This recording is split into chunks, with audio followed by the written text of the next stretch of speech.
Assalamualaikum warahmatullahi wabarakatuh. Perkenalkan, saya Dwi Putri Warahma dengan NIM 2302095000067 dari kelas PTIKB Angkatan 2023 Universitas Negeri Makassar. Tujuan saya membuat video ini untuk memenuhi tugas mata kuliah Matematika Distrik. Kali ini yang saya akan bahas pertama yaitu relasi dan fungsi. Apa sih relasi itu? Jadi, relasi adalah menyatakan hubungan antara suatu anggota himpunan dengan anggota himpunan lainnya. Himpunan A dan himpunan B dikatakan memiliki relasi jika ada anggota himpunan yang saling berpasangan atau hubungan antara anggota-anggota himpunan dipresentasikan dengan menggunakan struktur yang disebut relasi. Untuk mendeskripsikan relasi antar anggota-anggota dua himpunan A dan B dapat digunakan pasangan terurut dengan anggota pertamanya diambil dari A dan anggota keduanya diambil dari B. Karena ini merupakan relasi antara dua himpunan, maka disebut relasi biner. Contoh, misalkan O himpunan orang dan A himpunan angkatan kota, dan D relasi yang mendeskripsikan siapa yang menaiki angkot tertentu. Artinya, Aang naik Cicaheum Ledeng, Bidan naik Cicaheum Ledeng dan Kelapa Dago, Charlie naik stasiun sampai Sadang Serang, dan Dina tidak menaiki salah satu dari angkot tersebut. Cara menyatakan relasi. Relasi antara dua himpunan dapat dinyatakan dengan 4 cara, yaitu menggunakan pertama, ada diagram panah, kedua himpunan pasangan berurutan, ketiga ada diagram kartesius, dan terakhir ada tabel. Pertama kita bahas ke diagram panah. Apa itu diagram panah? Jadi, diagram panah merupakan cara yang paling mudah untuk menyatakan suatu relasi. Diagram ini membentuk pola dari suatu relasi ke dalam bentuk gambar arah panah yang menyatakan hubungan antara anggota himpunan A dengan himpunan B. Contoh diagram panah. Teman-teman bisa lihat di gambar slide ini. Jadi di himpunan A ini ada nama dan di himpunan B ini warna-warna. Jadi hasil uraian gambar ini terdapat dua buah himpunan. Himpunan pertama ada himpunan anak. Kita sebut dengan himpunan A, dan himpunan yang kedua adalah himpunan warna, kita sebut dengan himpunan B. Relasi antara kedua himpunan tersebut dapat dinyatakan dengan panah-panah yang memasangkan anggota himpunan A dengan anggota himpunan B. Yaitu dengan pernyataannya, Ali menyukai warna merah, Siti menyukai warna ungu, Amir menyukai warna hitam, dan Rizky menyukai warna merah. Selanjutnya ada himpunan pasangan berurutan. Himpunan pasangan berurutan ini, selain dengan diagram panah, suatu relasi juga dapat dinyatakan dengan menggunakan himpunan pasangan berurutan.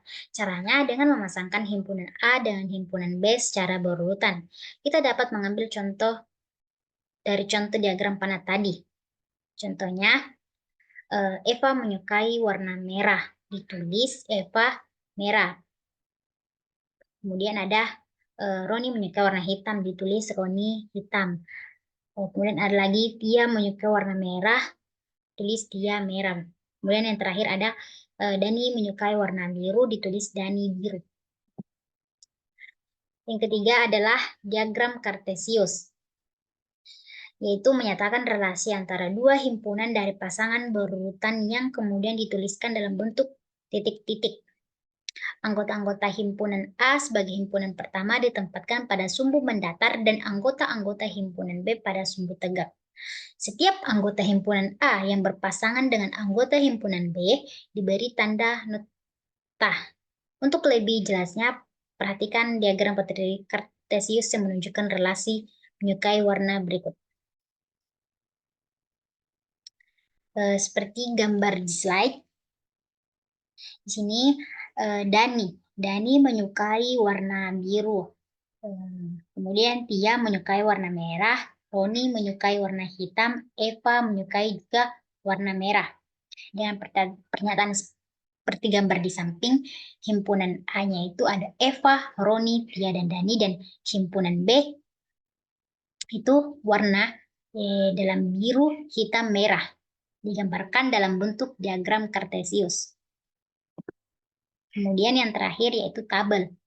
Jika relasi dipresentasikan dengan tabel, maka kolom pertama tabel menyatakan daerah asal, sedangkan kolom kedua menyatakan daerah hasil. Seperti gambar di slide ini, teman-teman bisa lihat.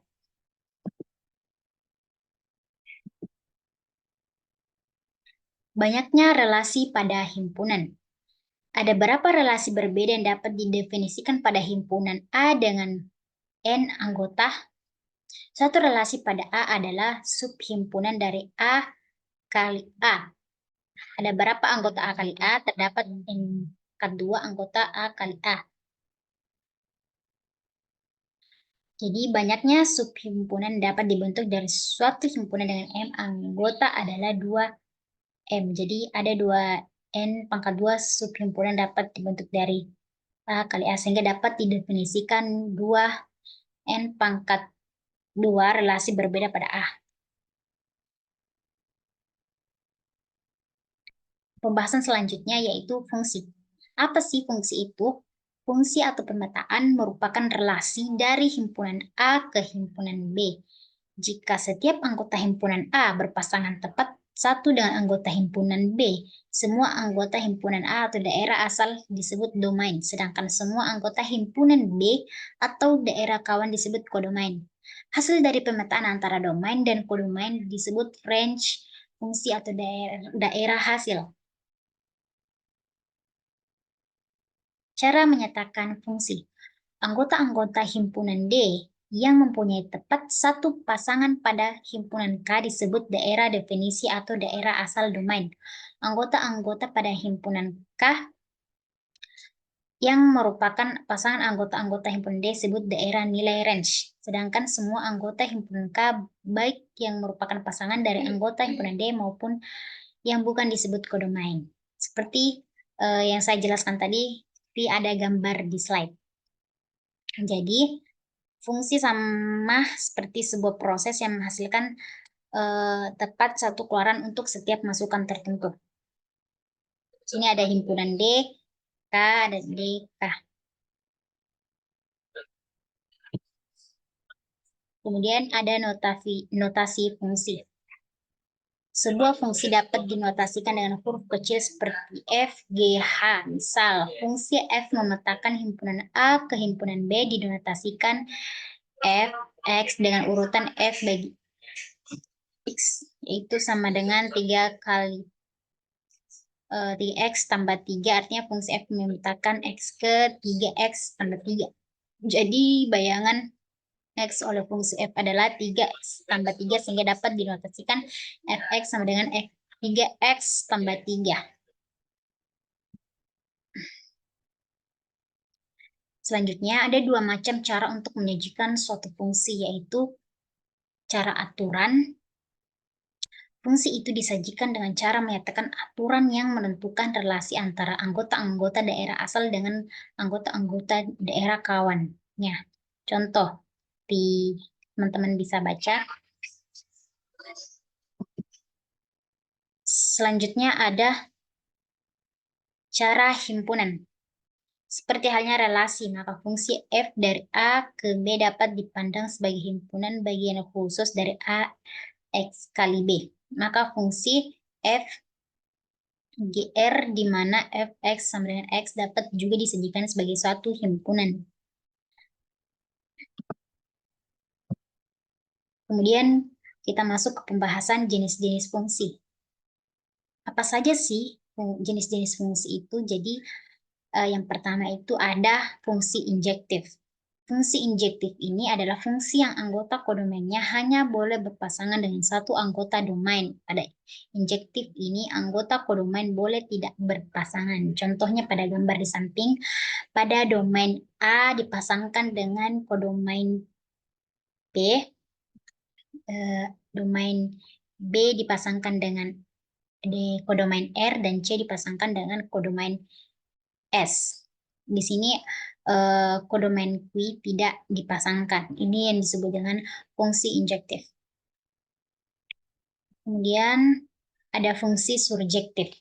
Fungsi surjektif adalah fungsi yang anggota kodomainnya tidak boleh ada dan tidak berpasangan.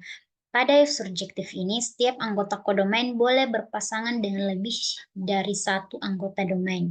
Teman-teman bisa lihat di gambar slide, A dipasangkan dengan kodomain P, domain B dipasangkan dengan kodomain R, domain C dipasangkan dengan kodomain Q, domain D dipasangkan dengan kodomain R. Jadi kodomain R ini dua, dipasangkan dengan dua. Jadi tidak boleh ada yang tidak berpasangan. Selanjutnya ada fungsi bijektif. Fungsi bijektif adalah fungsi yang anggota kodomainnya tidak boleh ada yang tidak berpasangan, dan setiap anggota kodomain harus berpasangan dengan tepat satu anggota domain. Artinya anggota kodomain tidak boleh bercabang. Nah, ini semua berpasangan, A berpasangan P, B berpasangan Q, C berpasangan R. Tidak boleh ada yang tidak berpasangan. Selanjutnya kita masuk ke pembahasan teori himpunan. Apa itu teori himpunan? Yaitu kumpulan objek atau elemen tunggal yang diberikan diidentifikasi oleh sifat-sifat atau aturan tertentu. Objek atau elemen dalam himpunan dapat berupa bilangan, huruf, kata, atau bahkan objek matematika lainnya.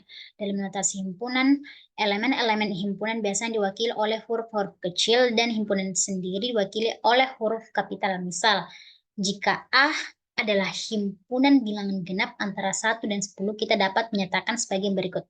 Teman-teman bisa lihat di gambar. Kemudian selanjutnya ada kita bahas elemen dan subsetnya. Elemen adalah sebuah objek atau anggota yang termasuk dalam suatu himpunan disebut sebagai elemen dari himpunan tersebut. Notasi. Jika A adalah elemen dari himpunan A, kita dapat menyatakannya sebagai A yang dibaca sebagai A adalah elemen dari A. Kemudian ada subset atau himpunan bagian. Adalah suatu himpunan B disebut sebagai subset dari himpunan A jika setiap elemen dari B juga merupakan elemen dari A. Nyatakan dengan B elemen A. Notasi elemen A dibaca sebagai B subset A dibaca sebagai B adalah subset dari A atau B adalah himpunan bagian dari A. Kemudian operasi himpunan. Ada 5 operasi. Terdapat operasi himpunan, diantaranya ada gabungan atau union. Gabungan dari dua himpunan A dan B adalah himpunan yang berisi semua elemen yang ada di A, B, atau keduanya. Notasi gangguan A dan B dituliskan sebagai A, B, A union B yang dibaca A union B. Kemudian ada operasi himpunan irisan atau intersection. Irisan dari dua himpunan A dan B adalah himpunan yang berisi semua elemen yang ada di A dan B. Notasi irisan A dan B dituliskan sebagai berikut dan dibaca A intersection B. Kemudian ada komplemen. Komplemen dari himpunan A terhadap himpunan semesta universal U adalah himpunan yang berisi semua elemen yang ada di U tetapi tidak ada di A. Notasi komplemen A terhadap U dituliskan sebagai A atau min A yang dibaca sebagai complement of A. Contohnya teman-teman bisa lihat di slide. Kemudian prasimpunan selisih atau difference. Selisih dari dua himpunan A dan B adalah himpunan yang berisi semua elemen yang ada di A tetapi tidak ada di B. Contohnya teman-teman bisa lihat di slide. Dan yang terakhir ada produk kartesian. Produk kartesian dari dua himpunan A dan B adalah himpunan semua pasangan terurut yang masing-masing elemennya berasal dari himpunan A dan B. Notasi produk kartesian A dan B dituliskan sebagai AXB yang dibaca A cross B. Contohnya teman-teman bisa lihat di slide. Mungkin itu dari saya. Jika ada kekurangan, saya minta maaf. Kurang lebihnya mohon dimaafkan. Wabillahi taufiq wal hidayah. Wassalamualaikum warahmatullahi wabarakatuh.